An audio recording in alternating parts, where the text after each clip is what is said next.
在办一些售卖的活动啊，就是很多地方都会以这种小活动，就大家会拿一些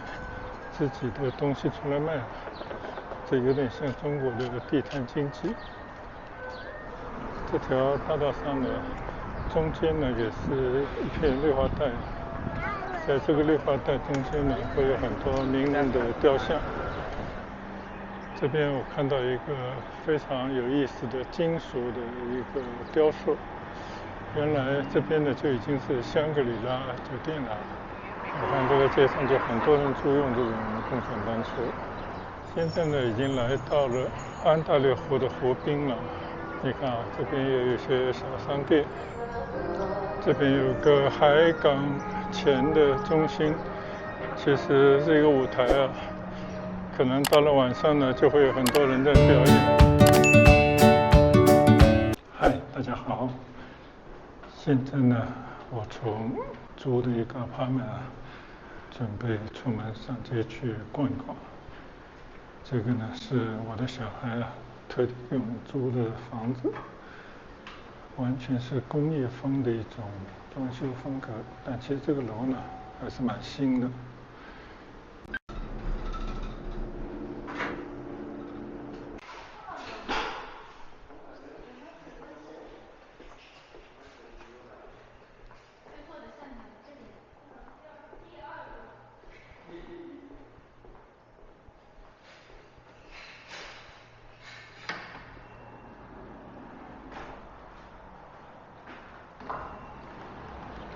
这边的 apartment 呢，基本上都是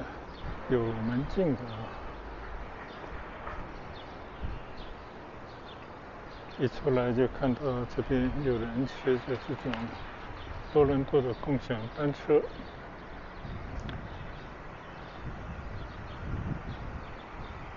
我所住的这个住所呢，它其实紧挨着外面那条大街啊，就是 University Avenue， 是一条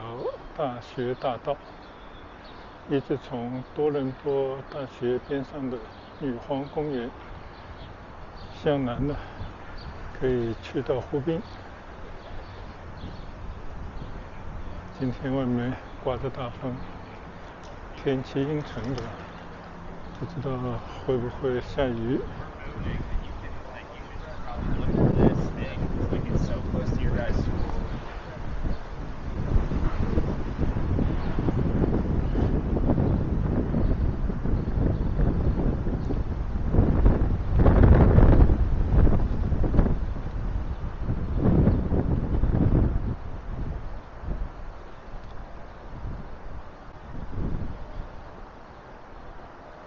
刚刚我出门之前呢，还稍稍研究了一下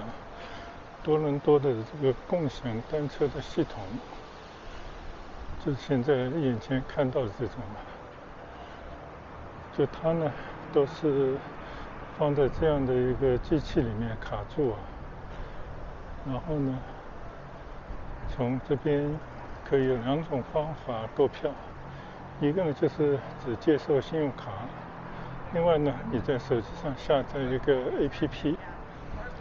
一天呢大概是7块多吧，你可以任骑，但是你必须在30分钟以内找到下一个停车点，先要归还这个单车，然后呢，你才可以开启另外一台单车。如果超过3分钟，要罚4块钱。大概是这样的一个计算的方法，所以还是有些麻烦啊。而且据说呢，这个里面还有些其他的窍门，所以到时候我想来尝试一下。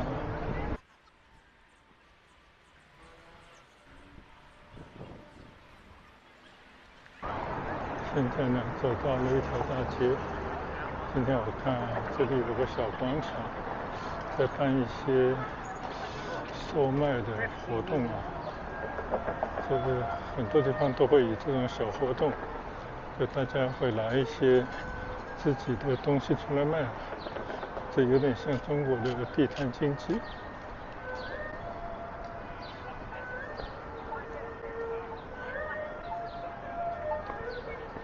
现在我面向的呢，就这条 University Avenue， 是一条大道，向南呢去到湖滨，向北呢一直去到女皇公园。这边呢也有一个地图，在市中心地方呢，到处都有这样的地图来指示你周围的这些地方。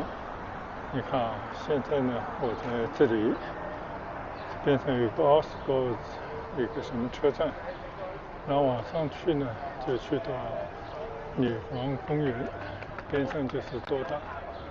大概是这样的一个地方。好，今天呢我就打算向南随意的走走，沿着这条大学大道一直看看能不能走到湖滨。这条大道上呢，中间呢也是一片绿化带，在这个绿化带中间呢会有很多名人的雕像，但是呢我都不认识。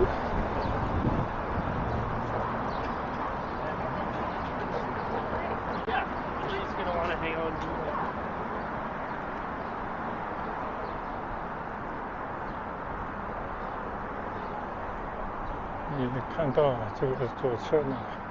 又是一个共享单车的摆放点。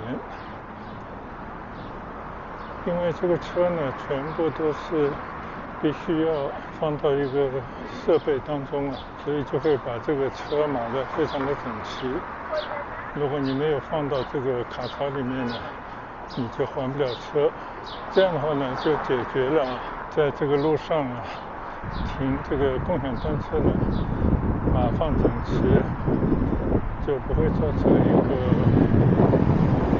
乱停乱放的状态。但唯一的问题呢，就是这个提供共享单车的公司啊，它必须要负担更多的成本，也就是说，它要做这种设备，让每个车呢都有一个固定的停车位了。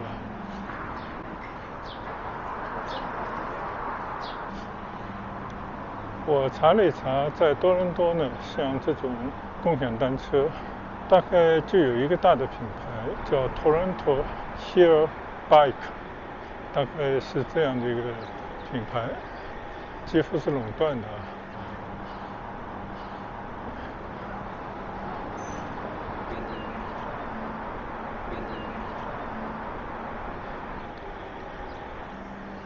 这边我看到一个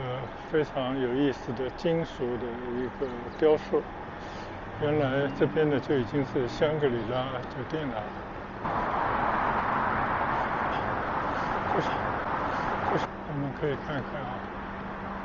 在这条大街上呢有很多的酒店品牌。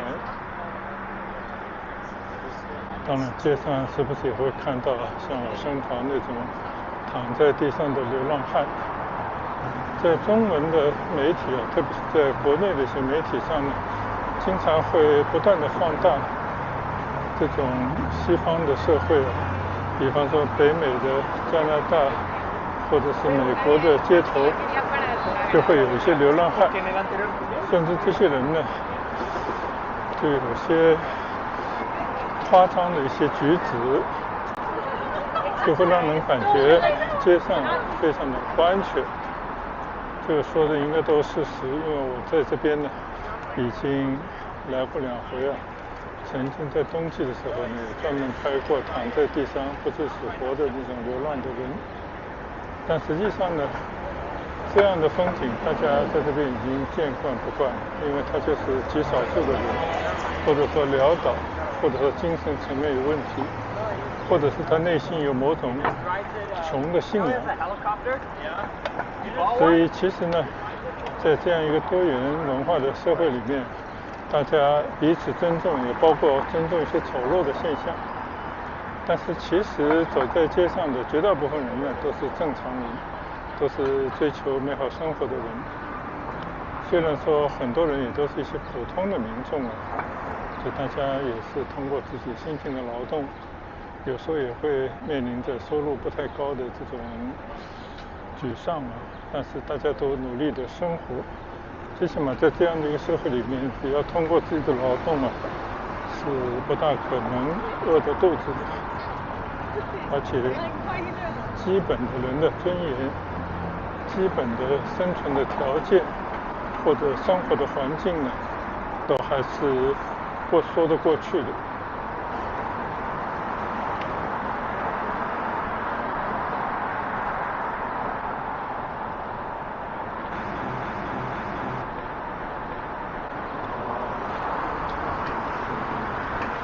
所以我在出门的时候也在想啊，就是如果说租用这样的共享单车，因为它规定30分钟之内必须要还一次车，因为你如果不还车的话呢，就会被莫名其妙的扣钱，然后呢就会感觉有点划不来啊。但实际上呢，我看到，即便这条主街上，你看刚刚看到的，还有马路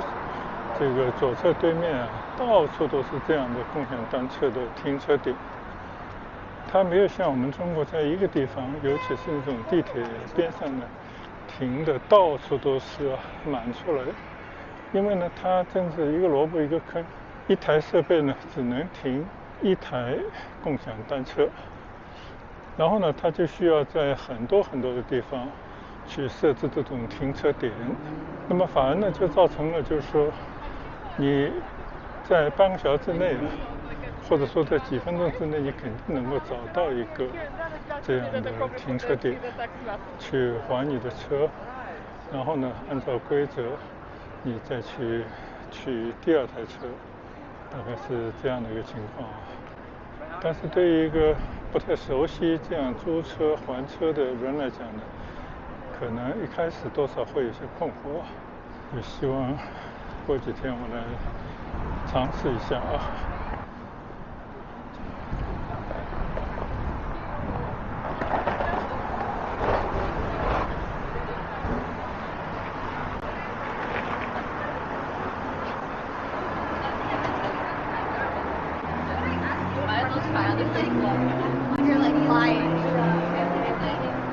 今天呢，就纯粹就是从我们租的这个公寓就附近的随意的走走，因为这几天呢也来了以后，总是要适应一下环境，然后呢也会去办一些私人的事情，剩下的呢就是悠闲的在这边生活几个礼拜，没有什么特别的目的，所以趁着天气还不错，就随意的走走也是生活的一部分。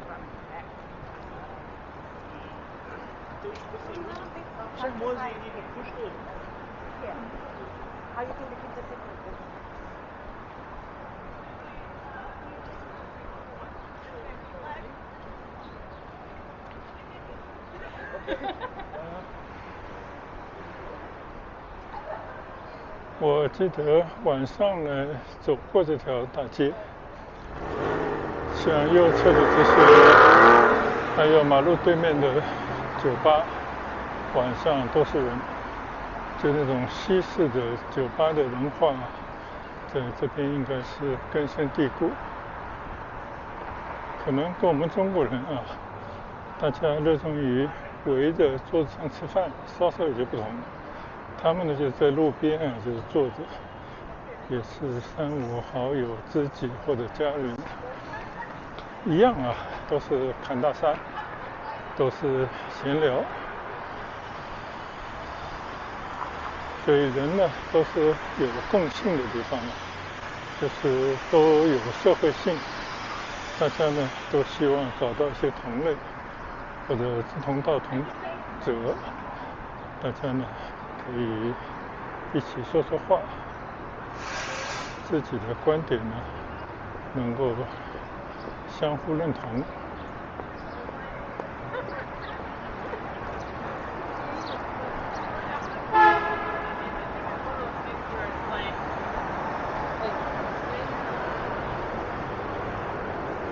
所以你看这边的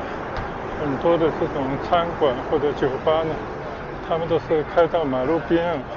跟这个环境呢是一种开放的状态。者是他们的一种风格。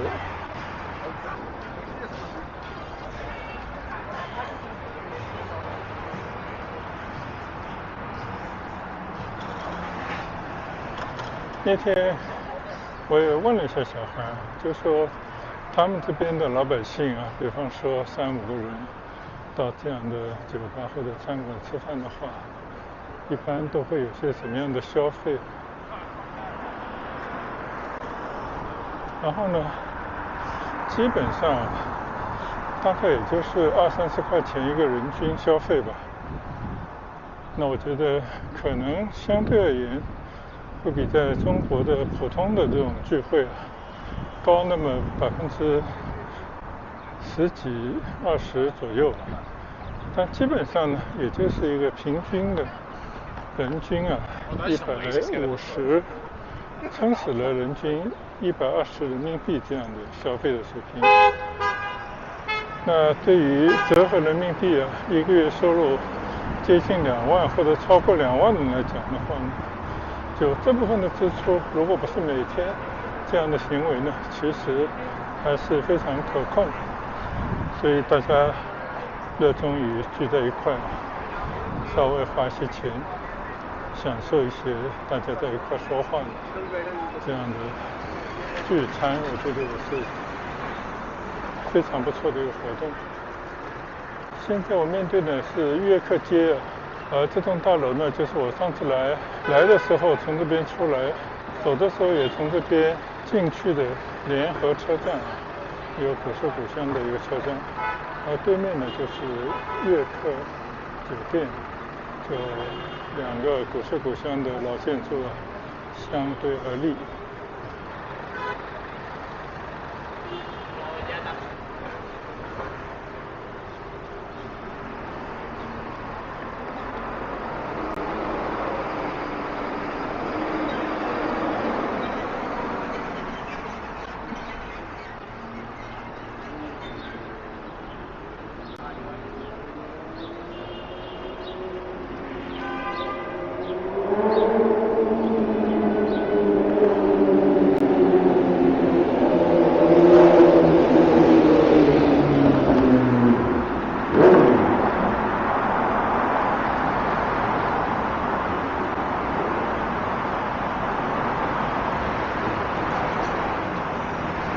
这种桥洞底下、马路边上特别幽暗的地方呢，往往就是流浪汉他们的栖息的地方。但是一般而言呢，那些流浪者他们本身就是弱势群体，他们并没有什么攻击性，只要你不去主动去招惹他们，或者做出一些让他们感到不愉快的动作或者行为的话，一般呢大家都相无视。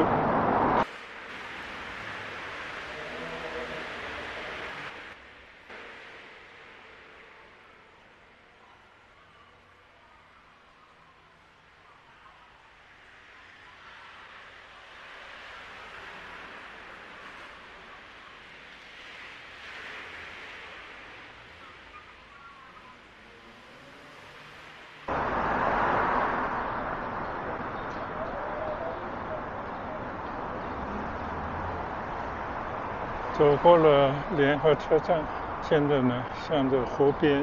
再走一段，这边呢可以看到到处都是高楼大厦。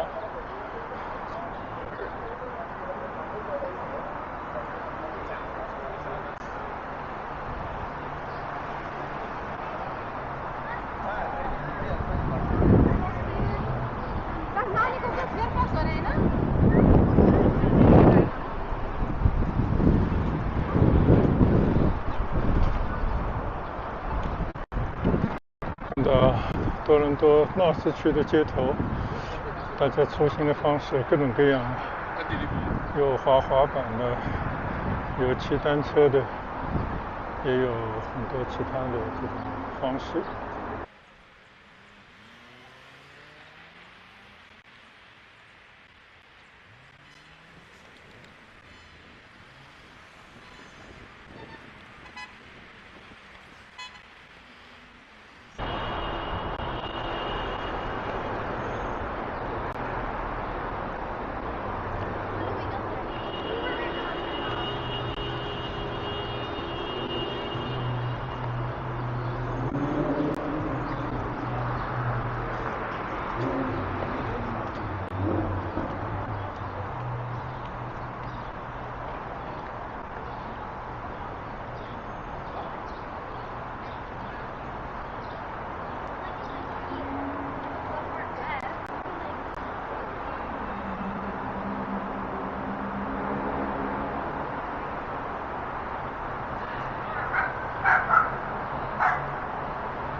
靠近湖边的地方呢，就有这条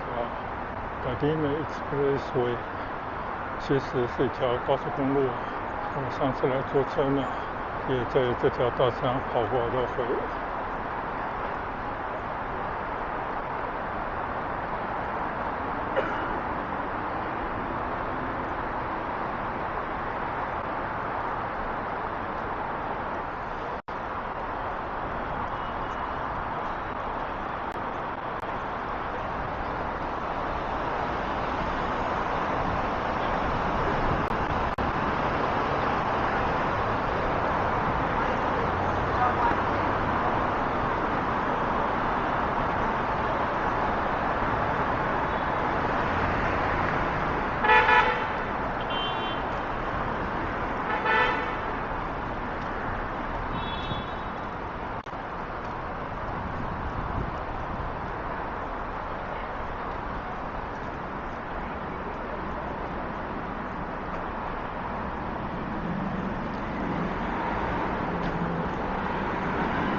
多伦多呢，作为加拿大最大的一个城市，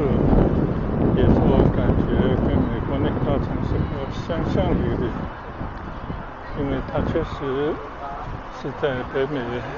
东部的这个都市圈其中的一个，所以这边呢可以想象，就是大家生活节奏会比较快，竞争也会比较大，所以老百姓呢，他的怎么讲，心态啊就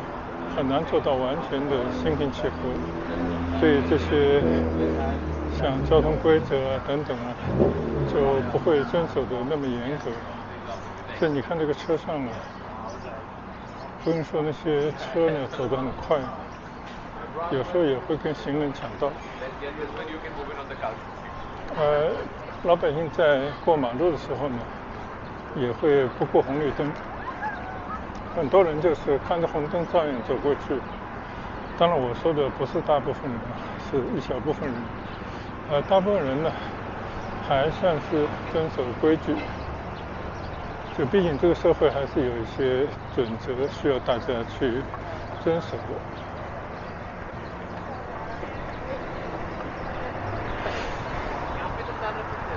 你看这个街上就很多人租用这种共享单车。前几天啊，好像5月17号那天，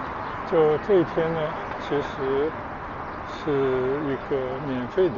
出行日，就是共享单车它免费，大家只要遵守每30分钟换一台车这样的规矩呢，就可以畅骑1天，完全是免费。据说每个月呢都有这么一天啊。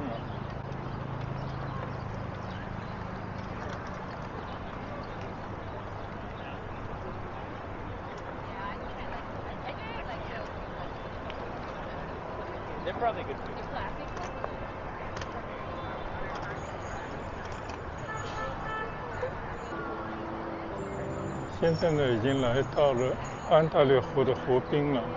你看啊，这边也有一些小商店，像一个小的渔人码头。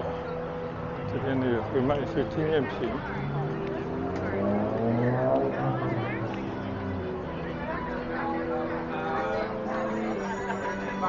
更多的呢，可能就是搭乘各种各样的小游艇啊，去湖上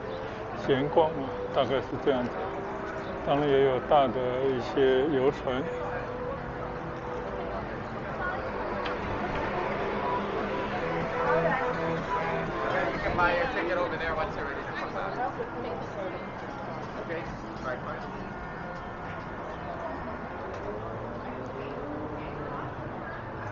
毕竟它是个大城市，在风光旖旎的安大略湖边，我想象有很多的这些景点呢，可以去打卡。如果你是有志于到这边来旅行一番的话呢，肯定是能够得到更多的这种观光的感觉啊。但我今天呢，志不在此，只是先来熟悉一下环境，闲逛一下，到湖边来吹吹湖风。其实我上一次曾经来过这个附近，天气寒冷，所以呢就急匆匆的走了几步而已。今天呢气温就20度上下了，非常好的散步的天气。Я вам звонила, не знала, вы любите сахар, не любите?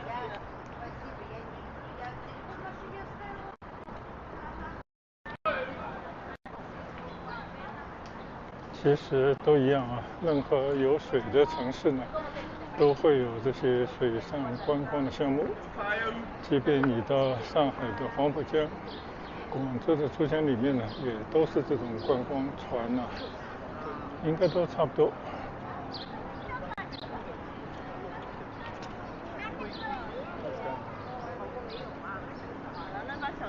这么牢的，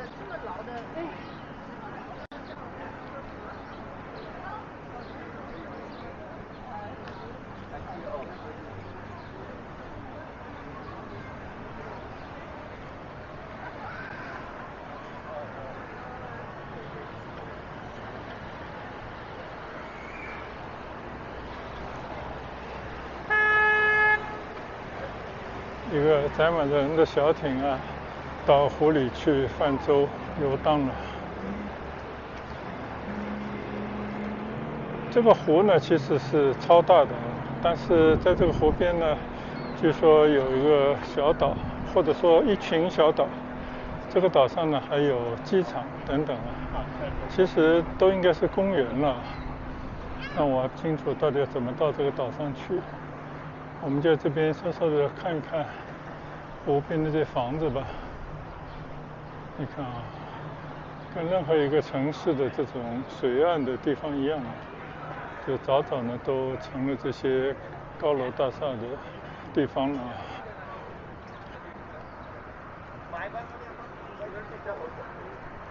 其实这种地方呢是非常适合骑单车的啊，所以呢无论如何要早1-2天骑单车在这边走一走。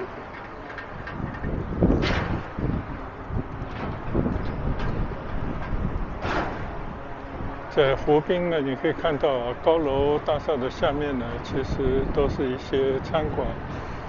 这边人呢都是热衷于把这些餐椅摆到外面，大家呢在太阳底下聚餐说话，享受美好时光。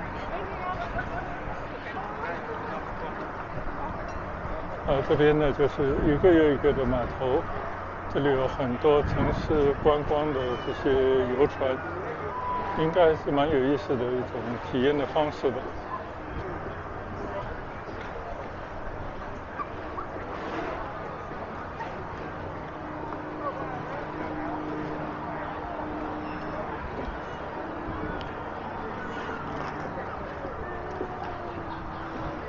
虽然是大城市的一个风景地带，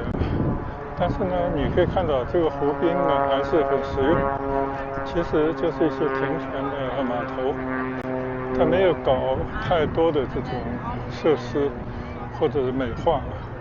它仅仅就是把它变成一个大家可以在这边随意走走、休闲观光，更重要的呢是停了很多的船，停靠在这边，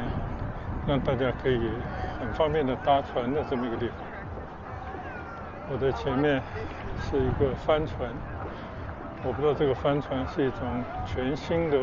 帆船呢，还是说仿古的一种设计，还是说它本来就是一个古老的帆船的翻修之后形成的这么一个船。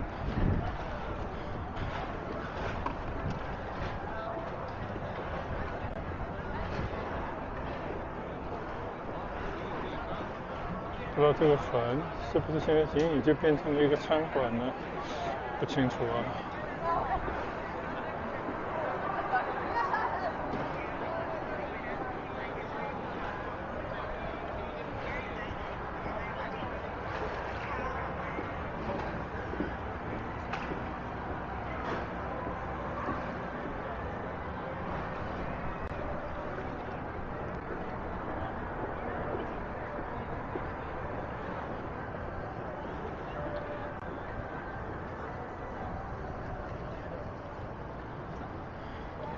发现这个湖水啊，完全是碧绿的状态啊。看看这样的帆船，也可能是一个水上餐厅。看看我的身后啊。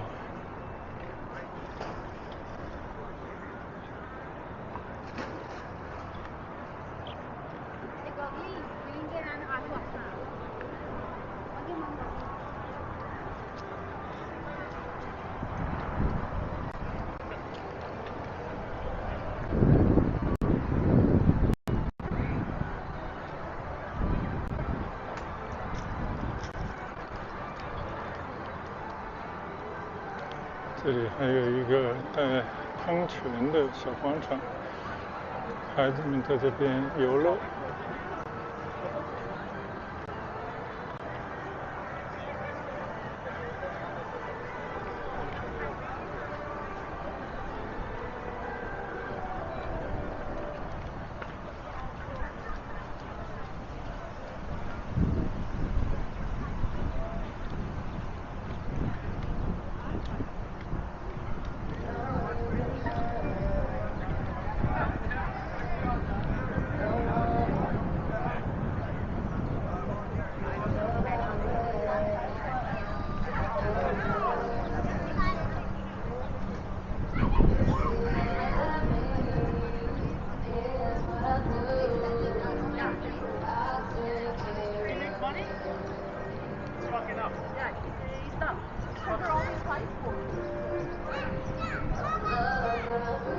这边有个海港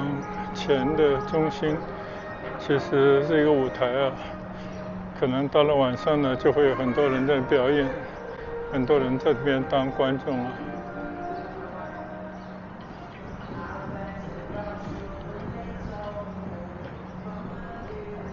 这就是我眼里的加拿大，多伦多。就我们眼前的风景，看到在湖边散步的人群，脸上写满的都是随和。虽然并不是每个人生活都非常的富足富裕，但是呢，这些公共的地方都是免费的，大家可以来享受日光，享受海景，听听音乐，更多呢可以来看看人，和人呢打个招呼啊。我觉得这就是一种生活的调剂吧。至于那些比方说拥有这样的游艇，